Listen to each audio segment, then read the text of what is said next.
ಹುಬ್ಬಳ್ಳಿ ಕರಸೇವಕ ಶ್ರೀಕಾಂತ್ ಪೂಜಾರಿ ಬಿಡುಗಡೆಯಾಗಿದೆ. ಶ್ರೀಕಾಂತ್ ಪೂಜಾರಿಗೆ ಶ್ರೀರಾಮನ ಭಾವಚಿತ್ರವನ್ನು ನೀಡಿ ಸನ್ಮಾನವನ್ನು ಕೂಡ ಮಾಡಲಾಗಿದೆ.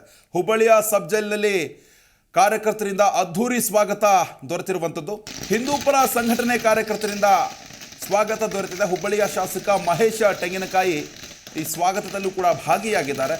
ಜೈಲಿನಿಂದ ಹೊರಬಂದು ಸ್ಫೋಟಕ ಸತ್ಯವನ್ನು ಕೂಡ ಶ್ರೀಕಾಂತ್ ಪೂಜಾರಿ ಹೇಳಿದ್ದಾರೆ. ವಾರೆಂಟ್ ಕೊಟ್ಟಿಲ್ಲ, ಸಮನ್ಸ್ ಕೂಡ ಕೊಟ್ಟಿಲ್ಲ, ಅರೆಸ್ಟ್ ಮಾಡಿದ್ದಾರೆ. ಮಾರ್ಕೆಟ್ಗೆ ಹೋಗೋದಾಗಿ ನನ್ನನ್ನು ಕರೆದೊಯ್ದು ಬಂಧಿಸಿದ್ರು. ನಾನು ರಾಮ ಮಂದಿರ ಉದ್ಘಾಟನೆಗೆ ಹೋಗಿಯೇ ತೀರ್ತೇನೆ ಅನ್ನೋ ಹೇಳಿಕೆಯನ್ನು ಶ್ರೀಕಾಂತ್ ಪೂಜಾರಿ ಈಗ ಕೊಟ್ಟಿರುವಂಥದ್ದು. ರಿಲೀಸ್ ಆದ ಬಳಿಕ ಅದ್ದೂರಿ ಸ್ವಾಗತವನ್ನು ಕೂಡ ಮಾಡಲಾಗಿದೆ ಶ್ರೀಕಾಂತ್ ಪೂಜಾರಿಗೆ. ಸದ್ಯಕ್ಕೆ ಅವರು ಮಾಧ್ಯಮಗಳಿಗೆ ಪ್ರತಿಕ್ರಿಯೆಯನ್ನು ಕೊಟ್ಟು ಬೇಕಾಬಿಟ್ಟಿಯಾಗಿ ನನ್ನನ್ನು ಬಂಧನ ಮಾಡಿದ್ದಾರೆ ಅಂತ ಆಕ್ರೋಶವನ್ನು ವ್ಯಕ್ತಪಡಿಸಿದ್ದಾರೆ.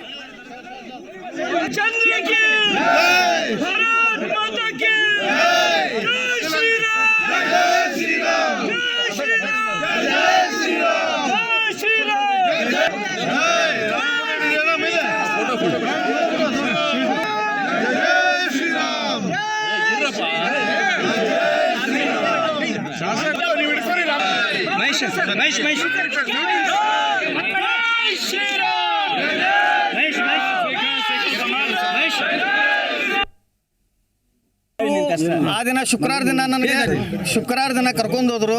ನನಗೇನಂತ ಹೇಳಿದ್ರು, ನಿಮ್ ಕಡೆ ಕೆಲಸ ಐತಿ ಅಂದ್ರೆ ಏನೈತಿ ಅಂತ ಮನಿಗೆ ರೇಷನ್ ತಗೊಂಡ್ ಹೋಗೋದೈತಿ ಅಂತ ಹೇಳಿದ್ರು. ಕರ್ಕೊಂಡು ಹೋಗಿ ಅಲ್ಲಿ ನಿಂದರ್ಸಿ ಪೊಲೀಸರಿಗೆ ಕಳಿಸಿ ತಾಬಡ್ ತಗೊಂಡು ಒಳಗೆ ಹಾಕ್ಯಾರ.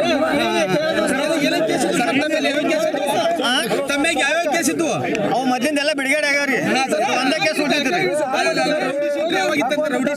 ಅವಾಗ ಹಿಂದಿದ್ದಿದ್ರಿ 32 ವರ್ಷ ಹಿಂದದ ಆಗಿದ್ದು. ಕಾರ್ಯಶಿವ ಇದ್ದಿದ್ರಿ. ನಾನು ಬಜರಂಗ ದಳದ ಆಗಿದ್ದ ಸಲಾಗಿ ಈ ಕೇಸ್ ಹಾಕಾಶ್ಯಾರ ಅವ್ರು. ಅಲ್ಲ ಸರ್, 97 ಯಾವ ಕೇಸ ಇಲ್ರಿ ಸರ್. ಕೇಳಿರಿ ಅವ್ರು ಕೇಳಿ.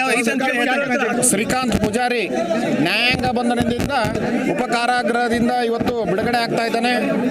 ನ್ಯಾಯ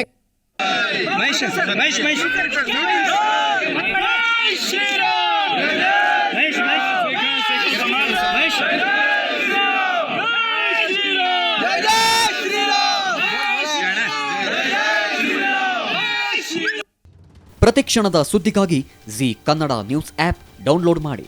live TV, latest updates, entertainment, lifestyle, technology ಸುದ್ದಿ ನಿಮ್ಮ ಅಂಗೈಯಲ್ಲಿ.